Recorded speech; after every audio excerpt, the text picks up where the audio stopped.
پڑھنے کو کہیں ملی نہیں ہے. ٹھیک ہے. بھائی اس میں کہ 2 کلو میں 80 گرام جو آپ کم نے جو کل آٹا ہے سلسلے میں بتایا تھا زیادہ دے جتنا گڑ ڈالے زیادہ دے تو اتنا اچھا ہے. اس میں کئی اور چیزیں بھی مثلاً جو غنی ہیں تو وہ کھجوریں دیتے ہیں کہ 1 کلو کھجور بھی اس وقت اچھے خاصی مقدار وہ میں تقریباً 4 کلو میں 160 کم گرام دینی ہے. جی تو 4 کلو میں 160 گرام کم کھجوریں یہ بنے گا. کھجور کا منقع یہ یقیناً اور زیادہ مہنگا ہو جائے گا. ٹھیک ہے. تو اس طرح جو چیزیں مہنگی سے مہنگی ہیں اس ذریعے سے بھی صدقہ فطر ادا ہو جائے گا اور کم قیمت میں بھی ادا ہو سکتا ہے. مدینہ یہ بہت اچھا ہو گیا جناب. اچھا ظفر بھائی تھے ہند گجرات سے, واشنگ مشین میں ناپاک کپڑے پاک ہو جاتے ہیں؟ واشنگ مشین میں کپڑے اگر پاک تھے اس میں ناپاک کپڑا بھی ڈالا تو اول میں تو اس ناپاک کپڑے کی وجہ سے وہ پاک کپڑے بھی ناپاک ہو گئے. سب سے پہلی تو اس کی یہ خرابی ہے. اب مسئلہ اس میں یہ ہوگا کہ پھر پاک کرنے کا جو انداز ہوگا نا, اب یہ پانی کتنا استعمال کر رہے ہیں, وہ اس ایک ناپاک کپڑے نے پوری واشنگ مشین کو بھی ناپاک کیا اور اس میں پانی اور کپڑے تھے وہ سب ناپاک ہو گئے. اب اس کے اندر یہ ہے کہ ناپاک کپڑوں پر اتنا پانی بہایا جائے کہ وہ ناپاک پانی اس کپڑوں میں سے نکل جائے. ٹھیک ہے. اب اگر کسی کو اتنا پانی بہانے کے بعد یہ گمان اور ظن غالب ہو جاتا ہے کہ وہ ناپاک پانی نکل چکا ہے, ٹھیک ہے, تو کپڑے پاک ہو جائیں گے. ٹھیک ہے. تو آسان حل یہی ہے کہ ناپاک کپڑوں کو پہلے نل کے نیچے الگ سے پاک کر لیں, اس کے بعد پھر واشنگ مشین میں ڈالیں, ورنہ تو جو پاک کپڑے اس کے ساتھ ہیں وہ بھی ناپاک ہو جائیں. اچھا نماز پڑھتے ہوئے ایک سجدہ بھول گیا ہے تو اب کیا کریں؟ نماز کا سجدہ اگر کوئی بھول جائے تو اس صورت میں جب بھی اس کو یاد آئے وہ نماز کا سجدہ کر لے اور آخر میں سجدہ سہو کر لے. ٹھیک ہے. تو نماز درست ہو جائے. یعنی جب بھی یاد آئے, پہلی رکعت میں بھولا ہے وہ تیسری رکعت میں 3 سجدے کر لے. 3 سجدے کر لے. اچھا یعنی کرنا ہوگا, یعنی جب یاد آیا ٹھیک ہے, اس کو سجدے میں جانا ہوگا. ٹھیک ہے. اور سجدے میں جانے کے بعد اب جو بھی جیسے مثال کے طور پہ دوسری رکعت کے قیام میں کھڑا ہے اور اس کو یاد آیا کہ میں نے پچھلی رکعت کا سجدہ نہیں کیا, ٹھیک ہے, تو یہ نہیں کہ یہ قیام کرے پھر رکوع کرے پھر سجدے کی جگہ 3 کرے, نہیں, یہ پہلے یاد آتے ہی فوراً سجدے میں چلے جائے گا. سجدے میں جانے کے بعد اب جو قیام کیا, سورہ فاتحہ پڑھ لی یا آگے سورت بھی پڑھ لی, تو یہ دوبارہ سے قیام اس کو کرنا ہوگا. اچھا ٹھیک ہے. اب آخر میں سجدہ سہو کر لیں کہ سجدے نماز کے سجدے کی ادائیگی میں تاخیر ہوئی, اس تاخیر کی وجہ سے سجدہ سہو لازم ہو. لیکن سجدہ کر کے سجدہ سہو کرے یا سجدہ رہ گیا تو سجدہ رہنے دے, سجدہ سہو کر لے؟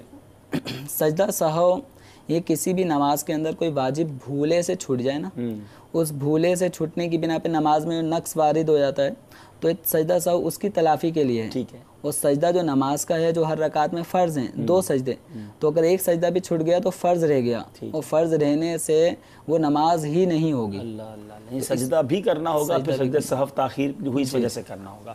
امید ہے کلیئر ہو گیا ہوگا ہمارے اسلام بھائی کو. یہ ایک سوال تھا, افتخار بھائی تھے مرکز الاولیاء لاہور گلبرگ سے, گھریلو چپکلی اس کو مار سکتے ہیں کہ نہیں مار سکتے؟ چھپکلیاں چاہے گھریلو ہوں یا جنگلی ہوں, ٹھیک ہے, ان کو مارا جا سکتا ہے اور ان کو مارنے پر ثواب ہے. ٹھیک ہے. جتنے وار زیادہ لگیں گے ثواب میں کمی آتی رہے گی. اچھا ایک ہی بار میں مارے گا تو ثواب زیادہ ملے گا. یہ اس کی وجہ کیا, یہ نقصان دہ ہے مسلمانوں کے لیے؟ یہ موذی جانوروں میں سے ہے, اور جو چیزیں موذی ہیں مسلمانوں کے لیے یا انسانوں کے لیے تو ان کو مارنا جائز ہے. ٹھیک ہے. امید ہے کہ یہ بھی ہمارے لیکن کسی بھی اس طرح کے جانور کو جہاں شرعاً مارنے کا اگر ہمیں اختیار دیا گیا ہے تو اذیت ناک طریقے کو اختیار کر کے مارنے کی اجازت ہوگی. یہ نہیں کہ چھپکلی کو پکڑ لیا اور اس کو کاٹ کے ٹکڑے کر کے مار رہے ہیں, یہ نہیں. ٹھیک ہے. جس قدر جلدی مارا جا سکتا ہے وہ طریقہ اختیار کیا جائے. چلیں ٹھیک ہے. اگلی کچھ کالز دے دیجئے. صلو علی الحبیب صلی اللہ تعالی علی محمد صلی اللہ علیہ وسلم.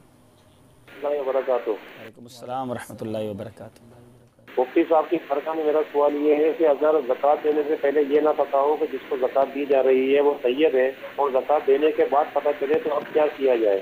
برائے کرم اس کا جواب دے کر شکریہ کا موقع عطا فرمائیں. انشاءاللہ جواب سے پہلے بھی آپ شکریہ کہہ سکتے ہیں, لیکن ہم انشاءاللہ جواب دے کر بھی آپ کو شکریہ کا موقع دیں گے. اگلی کال دیجیے. میں اپنا یہ مسئلہ پوچھنا چاہتا ہوں, اگر زکوٰۃ کا انسان کا 1 سال پورا نہیں ہو گیا, اس کو اپنا ٹائم نہیں معلوم ہے اس کے پیسوں کی وجہ سے, اگر پھر بھی وہ زکوٰۃ دینا چاہتا ہے تو کیسے کیے؟ پھر بھی دینا چاہتا ہے تو کیا کرے؟ ٹھیک ہے جناب, اگلی کال دے دیجیے. سردارہ بس. مطلب میرا سوال یہ ہے کہ روزہ رکھتے ہیں, تقریباً روزہ کھلنے پہ گھنٹہ پہلے گلا بہت خشک ہو جاتا ہے, اس حالت میں کیا کرنا چاہیے؟ کئی لوگ کہتے ہیں کہ روزہ کھولو, پھر روزہ کھولنا چاہیے یا نہیں کرنا چاہیے؟ بھائی روزہ تو نام ہی اس چیز کا ہے کہ آپ کا گلا خشک ہوگا، آپ کو پیاس لگے گی، تو اب گلا خشک ہونے پر اگر پانی پی لیں گے تو پھر روزہ کا کیا فائدہ؟ جواب بھی لیں گے، اگلی کال دیجیے۔ السلام علیکم ورحمۃ اللہ وبرکاتہ۔ السلام ورحمۃ اللہ وبرکاتہ۔ میرا نام محمد عابد اختاری ہے، باب المدینہ کراچی سے بات کر رہا ہوں۔ میرا مفتی صاحب سے سوال یہ ہے کہ کسی کے پاس پورے 7.5 تولے سونا اور 8,000 مالیت کی چاندی اور 15,000 روپے نقدی موجود ہو تو وہ سونے کے علاوہ کتنے مال کی زکوٰۃ، سونے کے علاوہ مال کی زکوٰۃ دے گا یا نہیں دے گا؟ جی لگتا ہے ابھی بھی کنفیوژن ہے، حالانکہ ہم نے آج بہت تفصیل سے سمجھانے کی کوشش کی ہے، شاید کال آپ نے پہلے ریکارڈ کر دی ہوگی، ذرا غور سے سنیے گا اس کا جواب بھی، اگلی کال دے دیں۔ سر میں نے یہ پوچھنا تھا، آج کل جو موٹر سائیکل والی کمیٹیاں چلتی ہیں تو ان میں یہ ہوتا ہے کہ 3,000 روپے مہینہ قسط ہے، جس کسی کو موٹر سائیکل نکل جاتا ہے اس کو موٹر سائیکل دے دیتے ہیں، اس کے بعد اس سے پیسے کوئی نہیں دینے ہوتے۔ میں نے سنا یہ جائز نہیں ہے۔ لکی کمیٹی آ گئی جناب، چلیں اگلی کال دے دیں۔ میرا نام محمد رفیق ہے، مجھے یہ معلوم کرنا تھا کہ بچی کے بال اتروانے ہیں تو 7 دن ہو چکے ہیں، تو اب کسی دن بھی کروا لیں یا 14 دن یا 21 دن ضروری ہے؟ جی جی جی ٹھیک ہے، سوالات کافی لے لیے ہم نے، ٹائم تھوڑا سا ہے، آپ نے اسپیڈ میں چلنا ہوگا۔ زکوٰۃ کے پہلے پتہ ہی نہیں تھا وہ سید ہے، اور پتہ چلا سید ہے، تو زکوٰۃ کا کیا ہوگا؟ زکوٰۃ دیتے وقت اگر ہم نے کسی کو شریف فقیر یعنی مستحق کے زکوٰۃ جان کر زکوٰۃ دے دی تو اور بعد میں پتہ چلا تو زکوٰۃ ادا ہو گئی، کیونکہ جس وقت ہم زکوٰۃ دے رہے ہیں اس وقت کا اعتبار ہے کہ ہم نے اس کو کبھی گمان یہی کیا کہ یہ شریف فقیر مستحق زکوٰۃ ہے تو زکوٰۃ ادا ہو جائے گی۔ اگر وہ غنی نکلا یا سید نکلے تو اس صورت میں زکوٰۃ ادا ہو گئی۔ ٹھیک ہے، زکوٰۃ کا 1 سال پورا نہیں ہوا ہے یا ٹائم ہی نہیں پتہ ہے، پھر بھی کوئی بندہ زکوٰۃ دینا چاہتا ہے تو دے سکتا ہے؟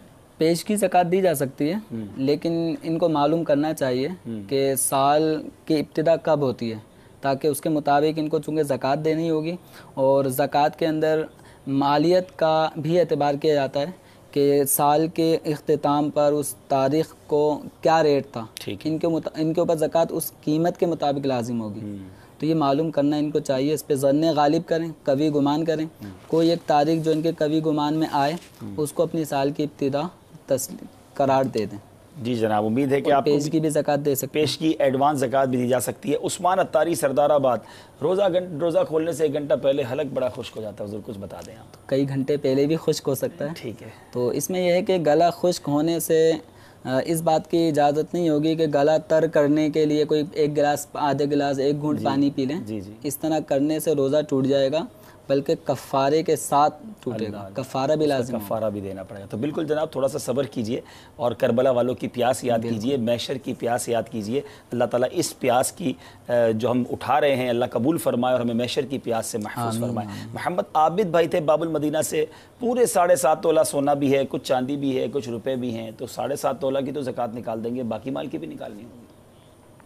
ان کو بقیہ جو چاندی بھی ہے اور قیمت روپے پیسے بھی ہیں، یہ سونے کے اور ان تینوں چاروں قسم کے مالوں کی ٹوٹل مالیت کا اعتبار کر کے اس کا 2.5% زکوٰۃ میں ادا کریں گے۔ جی امید ہے کہ یہ بھی جواب ہو گیا ہوگا۔ یہ کمیٹی حضرت 3,000 روپے ماہانہ لکی کمیٹی، پھر اسکوٹر نکل جائے تو کوئی پیسے نہیں لیتے؟ یہ شرعی اعتبار سے جائز نہیں ہے۔ ٹھیک ہے، یہ بھی جائز نہیں ہے جناب، پتہ چل گیا آپ کو۔ ایک بچی کے بال اتروانے ہیں، 7 دن ہو گئے ہیں، اب کب اتروائیں؟ عقیقہ جو ہے نا وہ 7ویں دن یا 14ویں دن یا 21ویں دن یا عقیقہ کیا جاتا ہے، اور بال منڈوانے کا جو وقت ہے وہ 7واں دن ہے، تو 7واں دن اگر ہو گیا تو بچی کے سر کے بال مونڈ کر اس کے بالوں کے وزن کے برابر چاندی وہ چاندی دے دیں، یا چاندی کی جتنی مالیت بنتی ہے اتنے روپے صدقہ کر دیں۔ اچھا اب 7 دن ہو گئے تو اب 14 دن بات کریں اگلی بار۔ ایسا عقیقہ اگر یہ کر رہے ہیں جی، اگر 14ویں دن عقیقہ کر رہے ہیں تو عقیقے کے حساب سے 14ویں دن کر دیں۔ ٹھیک ہے، سلسلے کا وقت اختتام پذیر ہوا۔ اللہ تعالیٰ سے دعا ہے آج ہم نے جو سوالات سنے، جو علم دین سیکھا، اسے یاد رکھنے، اس پر عمل کرنے، اسے دوسروں تک پہنچانے کی توفیق عطا فرمائے۔ صلو علی الحبیب صلی اللہ تعالی علی محمد صلی اللہ علیہ وسلم۔ فاسألوا الذكر إن كنتم لا تعلمون۔ تو اے لوگو علم والوں سے پوچھو اگر تمہیں علم نہ ہو۔